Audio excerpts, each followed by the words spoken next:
Hello, അസ്സലാമു അലൈക്കും. Welcome to my channel. എന്തൊക്കെ എല്ലാവരെയും വർത്താനം. ഇപ്പം ഇന്ന് രാവിലത്തെ ബ്രേക്ക്ഫാസ്റ്റിൻ്റെ ഒരു വീഡിയോ എടുത്താണ്. ഇന്ന് ചപ്പാത്തിക്ക് ഇതാ കുഴച്ച് വെച്ചിട്ടുള്ളത്. ഈ ഒരു ഇത് ഞാൻ ഓൺലൈനിൽ വാങ്ങിച്ചതാണ്, മീഷോന്ന്. അത് നമ്മൾ മേശ മുകളിൽ ഇങ്ങനെ ഫിറ്റ് ചെയ്യാം. നമ്മൾ മേശ തുടച്ചൊക്കെ ആണെങ്കിലും ഇതിൻ്റെ മേലെ ആകുമ്പോൾ ഒരു വൃത്തി തോന്നില്ല. ഇത് കടല പുതിർത്തി വെച്ചിട്ടുള്ളത്, അത് കഴുകി വെച്ചതാണ്. അപ്പോൾ ഇന്ന് രാവിലെ കടലക്കറിയും ചപ്പാത്തിയും ചൂടാന്ന് വിചാരിച്ചിട്ടാണ്. അപ്പോൾ അതാ കടലയ്ക്ക് വേണ്ടിയിട്ട് വെജിറ്റബിളെല്ലാം കട്ട് ചെയ്തിട്ടുണ്ട്. ഉള്ളി, പച്ചമുളക്, തക്കാളി ഒക്കെ റെഡിയാക്കി വെച്ച് അങ്ങനെ കടല 6 വിസിലൊക്കെ വേണമല്ലോ. അപ്പോൾ കുക്കറിൽ വെച്ചതാണ്. അങ്ങനെ കടല വെച്ച് പിന്നെ ചപ്പാത്തിൻ്റെ മാവ് ഇതാ ഒരു ബോളാക്കി വെച്ച് പിന്നെ ഇതിൻ്റെ മേലെ നിന്ന് പരത്തൽ.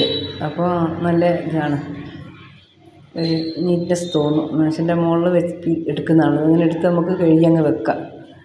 അത് ചപ്പാത്തി ഓരോന്ന് ചുട്ടെടുക്കുകയാണ്. അപ്പോൾ നേരത്തെ കുഴച്ച് വെച്ചിട്ടുണ്ടായിരുന്നു. അപ്പോൾ അതുകൊണ്ട് തന്നെ നല്ലോണം പൊങ്ങിയിട്ടൊക്കെ ഉണ്ട്.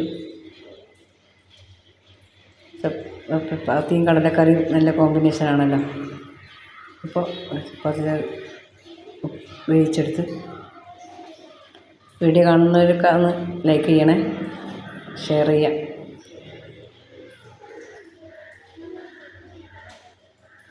അപ്പോൾ ചപ്പാത്തി ഇങ്ങനെ ഓരോന്ന് ചുട്ടെടുത്ത് ഏകദേശം ലാസ്റ്റ് ചപ്പാത്തി ചുട്ടെടുത്ത് ഇത് കഴുകി അങ്ങ് വെച്ച് ഷീറ്റെല്ലാം ഒരു സ്റ്റീലിൻ്റെ ഒരു ഇതാണ്. കടല വെന്ത്, കടലയിൽ നിന്ന് കുറച്ച് ഞാൻ എടുത്തിട്ടത് മിക്സിയിൽ അടിച്ചിട്ട് ഒന്ന് കൂട്ടിയിട്ട് എടുത്ത് വെച്ചതാണ്. ഒരു കടലക്കറിക്കൊരു എന്താണ് കട്ടി ഉണ്ടാവും. കുറച്ച് മിക്സിയിലത് അരച്ച് വെച്ചിട്ടാണുള്ളത്.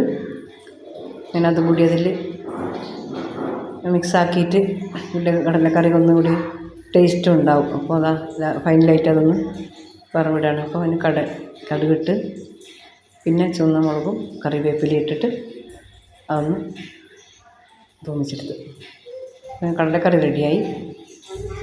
ചപ്പാത്തി. അപ്പം ഇന്നത്തെ ബ്രേക്ക്ഫാസ്റ്റിനുള്ള എൻ്റെ പണികളൊക്കെ കഴിഞ്ഞ് ഞാൻ കടലക്കറി കൂട്ടി ചപ്പാത്തി കഴിച്ച് ഞാൻ ഇന്ന് സ്കൂളിലേക്ക് കൊണ്ടുപോയത് തന്നെയാണ്. ഓക്കേ.